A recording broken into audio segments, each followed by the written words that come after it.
So do you have any Halloween plans? You have a small child, so you must be knee deep in thinking about Halloween costumes and Yeah, well, basically, good news. My kid wants to be a ninja, which is the perfect Halloween costume for right now. hmm. Three small kids being vaccinated. Because Right. what does a ninja have? A mask Beautiful. over the Beautiful. mouth. I think a ninja usually wears a Can 95 mask, right? They do. They Yeah. do. Yeah. Or they at least layer up. They at least do a They double do layer. layer up. Sometimes they wear two masks if it's really crowded. And he goes, "What are you going to be?" And I said, "Well, I'll be a ninja too." And my son said, "Well, a woman ninja." And he said it in that tone. So we had to have a whole talk about like that's not how it goes. Oh no. Women How does it happen? How does it already seep in?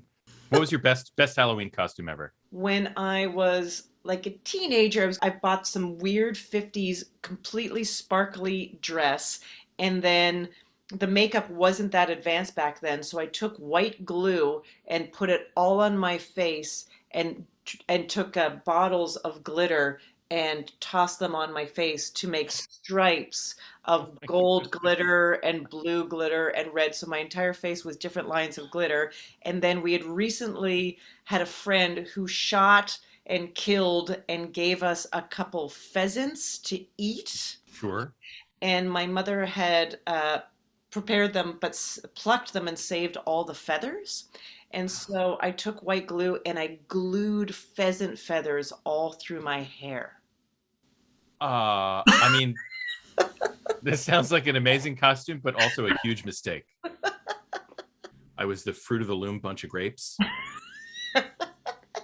I thought that was pretty good. That was pretty good. Bunch of purple balloons Yes. Oh, that's fun walking to around. walk around it too because you can bump into people and sort of be in Yeah, the way all except the time. people kept stealing my balloons and popping my balloons and Right, stuff. But of course. that was a good costume. One year I was a bag of groceries.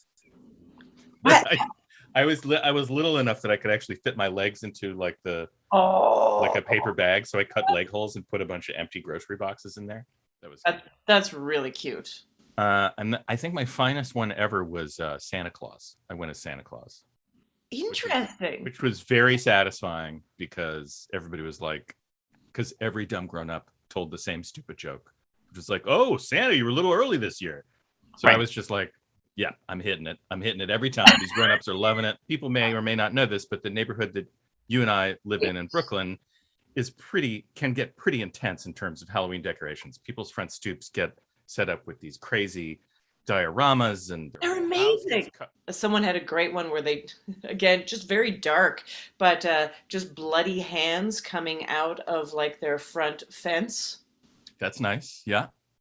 Thought As that if was as pretty if cool. somebody got their hand stuck in the fence and their body was ripped away. That's pretty Yeah. good. Or maybe it's just coming at you at all times. Just you walk by. Yeah. Yeah. My wife she has a standard thing that she does every year. And she's always adding to the supplies for this. These are our Halloween decorations. You ready? Oh, yeah. First of all, pile of human bones in the front yard. Yeah, dark. Bones and skulls. Sure. Pile. A pile is Sort that of is like a heap. Like a yeah, heap right, of exactly. heap of Couldn't bones. yeah, this skeleton just completely fell apart. Also, we have downstairs in the basement a giant bag of fake rats and a giant bag of fake cockroaches that we sort of scatter around the Oh yard my God, those and the I mean, steps. again, you're just basically like turning up the volume on New York. I know it's subtle. It's subtle because you're like you see rats and cockroaches all the time anyway. So you're like, oh, there's a lot of them in that house. That house looks disgusting.